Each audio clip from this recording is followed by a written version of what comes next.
Good morning. So, today we are going to do something that I have been putting off for a while. And that is we are going to get a mammogram. So, this is something that I should have done a while ago, being that breast cancer, runs in my family. But I'm the type of person that likes to put things off.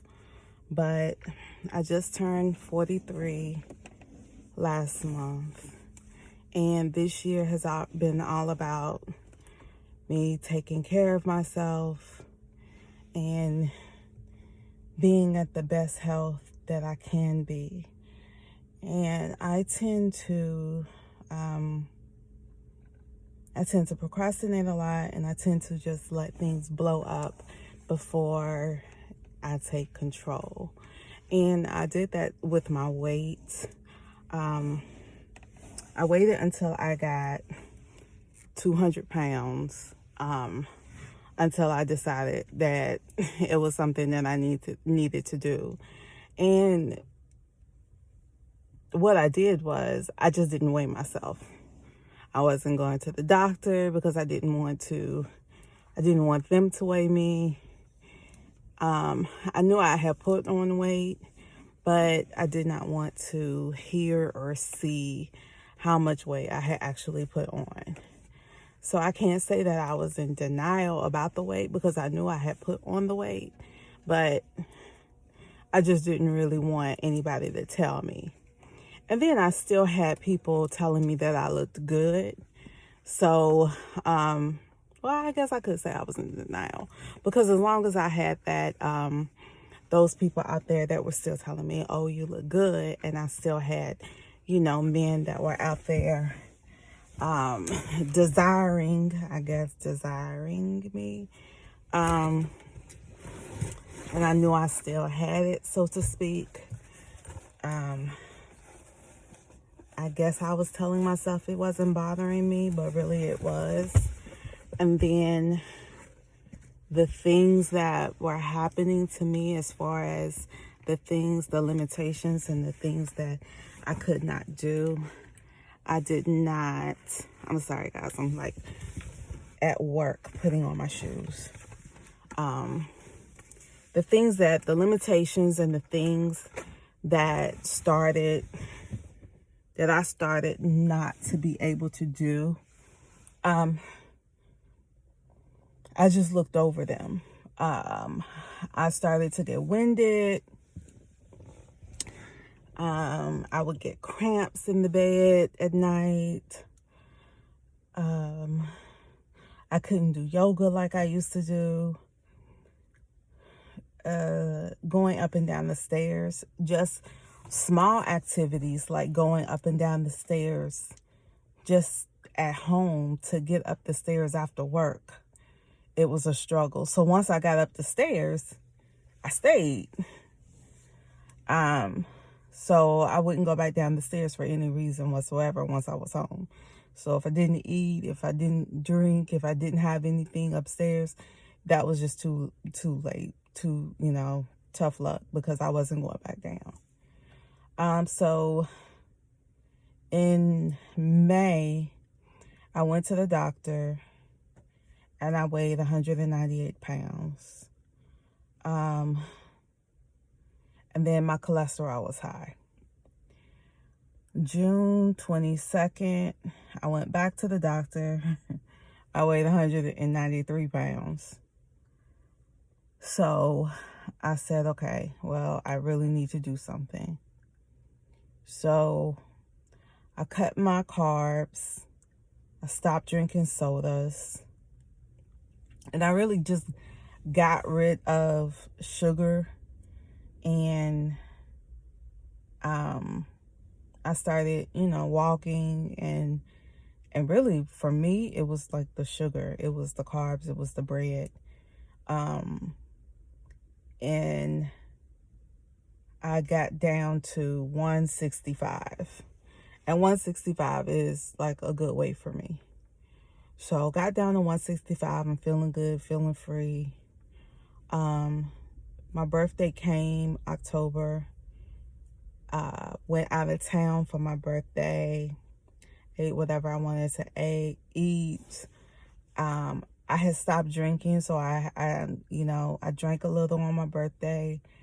I came back, I had lost weight.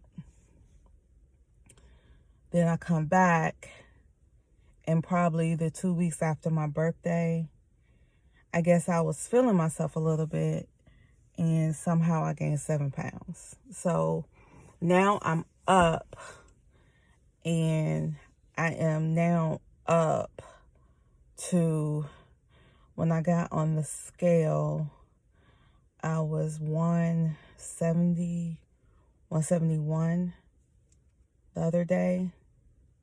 So now, although I'm proud of myself because I went down from, almost 200 pounds to, to 165 fairly quickly, just by cutting out sugar. But now I need to really just get a hold of myself again and make some changes. But that's not what we were talking about. We were talking about this mammogram. So today we're going to have a mammogram. I'm going to run into work really quick, see how my people are doing, and then we will have a mammogram. Hey guys, so before I get super sleepy and wipe off my makeup, I just wanted to come back and update you guys on the day. I meant to do this earlier. I actually wanted to take you guys with me to get my mammogram, but the day just got away from me. So the mammogram was nothing to be afraid of. It was super easy and super quick. It was about 15 minutes. Now, I do want to let you just a little bit of background. Last night, I actually made my appointment. And you don't have to actually have a doctor's referral or anything like that to get a appointment for a mammogram. I knew I needed one because I'm over 40. And again, I'm 43. And this was my first mammogram. So I just went online last night and I tried to make an appointment via the online appointment scheduler.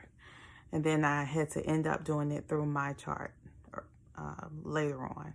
So either way, I made my appointment online. I also went to my health insurance website just to check because I was really unsure of whether or not it was covered by insurance. I know most preventative care is covered by insurance, but I still wanted to have that information because I didn't know whether or not I needed to pay a copay or not. I always like to have that insurance before I go to the doctor. So on my my health insurance website, it said that it was covered, so there was no copay.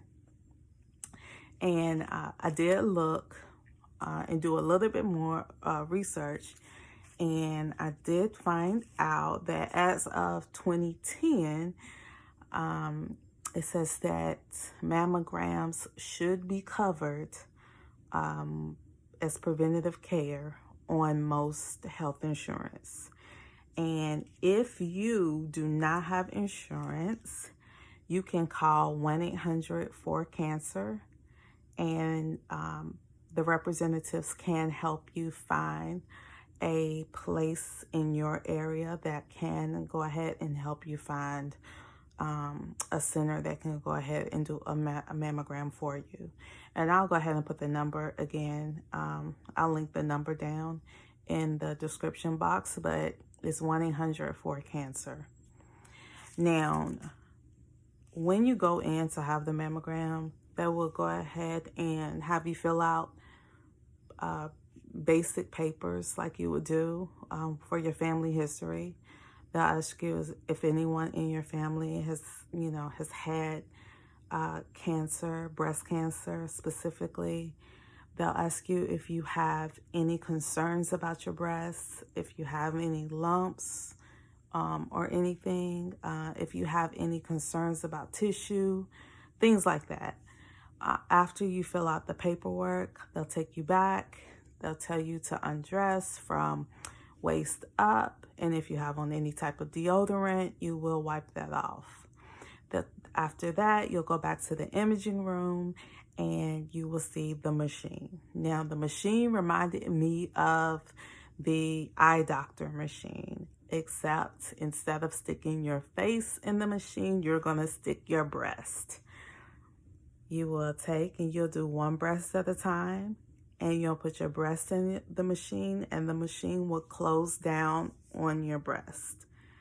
And the technician, she told me to hold my breath, and she said not to breathe. She said, "Don't breathe, Danielle." So I did not breathe, and then she took the pictures. She took a series of 4 pictures, and because this was my first mammogram, she told me that it's considered my baseline. So she said because this was my first mammogram, I might get a call to come back in and have another one. If I get a call, do not get alarmed, because they do not have anything to compare my breast tissue to. So it's not anything out of the ordinary for you to have to repeat the first mammogram. I spoke to a couple of my girlfriends about it, and one or two stated that they had to repeat it a couple of times when they first got their first mammograms.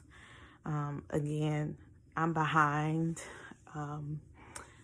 because I'm 43 and I have been putting this off because of fear for some reason. But if you are like me and for whatever reason you're procrastinating or you were scared, just go ahead and get it done. There was no reason whatsoever for me not to go ahead and have this. I've always had insurance. I've never been without insurance, thank God. And for me not to, just go ahead and take care of myself the way that I should, it really just doesn't make any type of sense. And I just have to be honest with myself and upfront with myself when it comes to these things. And I said that, I'm going to be all about, being honest and taking care of myself. And,